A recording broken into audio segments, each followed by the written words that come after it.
from Professor Paul Darcy, Research Fellow, School of Cultural History and Language, Australian National University. He will be talking about the Pacific connections, communities of common interest from Taiwan to Rapa Nui, Easter Island. Well, thank you, everyone. I've got a PowerPoint presentation, so bear with me for a minute. I'll head this out. I'll do the collections. Can I start by, it's conventional in the Pacific for any conference to give thanks to the traditional owners of the land and the guardians of the mountains, the forests, and the sea. So particularly after this conference, and a very strong theme in the President's speech as well. My brief today was to talk about enhancing connections between Taiwan and the Pacific.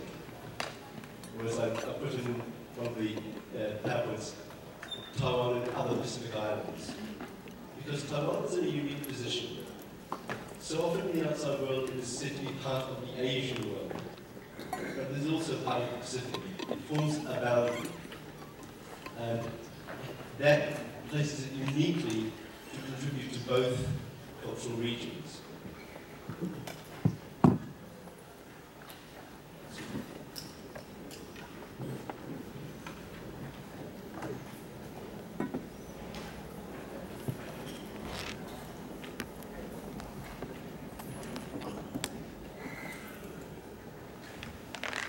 So the topic of my talk today is Pacific connections, communities of common interest from Taiwan to Rapa Nui. Rapa Nui is the Polynesian name, often better known in the world community as Easter Island, named by the Dutch because they celebrate at Easter, but more at Rapa Nui. Great Rapa.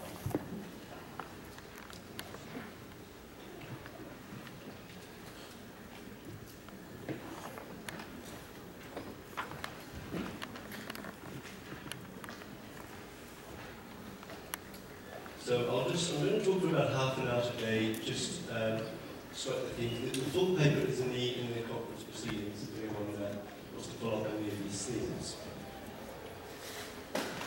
What's in a name? The first point to make is that naming categorizes people and often misrepresents them. The Pacific is also known by the French name Oceania, and conventionally divided into Melanesia, Micronesia, and Polynesia, which I'll show in a minute, very inappropriate terms. People are more connected than divided. The terms have divided in academic literature at least, for a long time. And Taiwan. There's a new term in vogue in academia called Austronesia, which I personally favour, which includes Taiwan in that world as well. The theme I'm particularly pursuing today is not just about Austronesian people's linkages, but the sea as a connecting medium. And I think Taiwan is uniquely placed to make a contribution there to other Pacific Island neighbours. Just recently, in September 2012, at the Pacific Leaders Forum, the theme was Large Ocean Island States, the Pacific Challenge.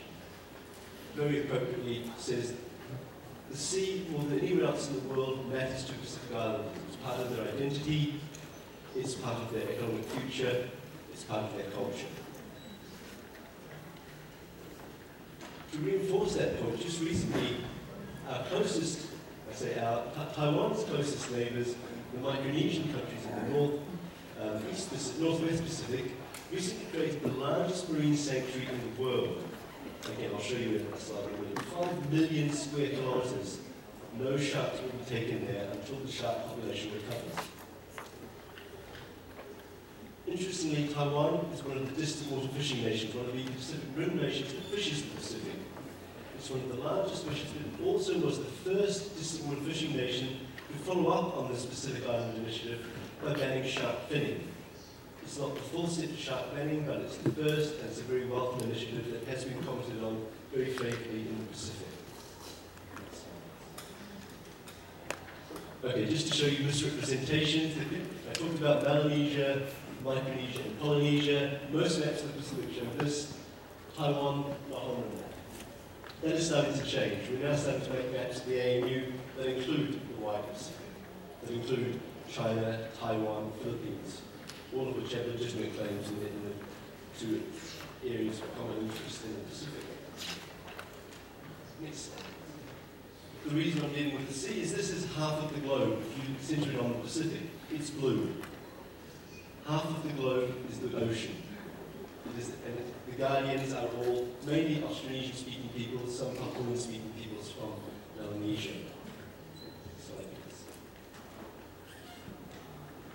I talked about marine reserves. I'll show you the Micronesian reserve in a minute. We're also seeing large marine reserves being made. This is now out of date. There's been 2 or 3 more since then as well.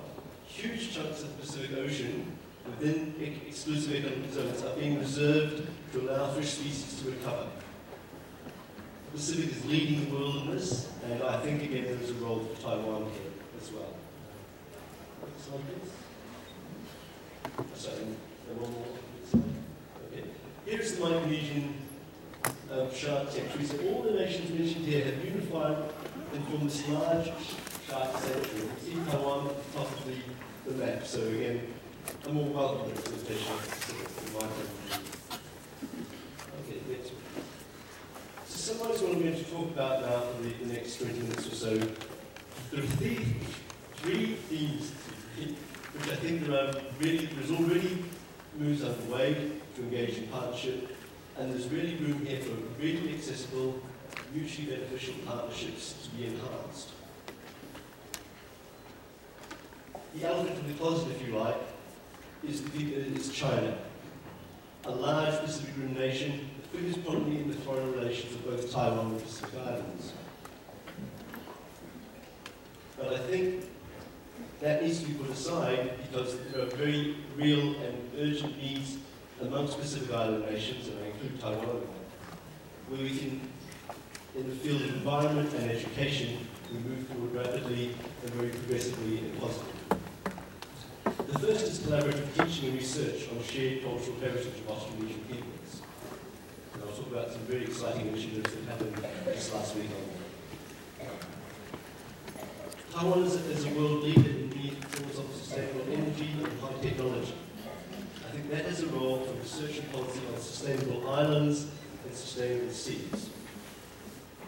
And lastly, I'm going to propose a Taiwanese ocean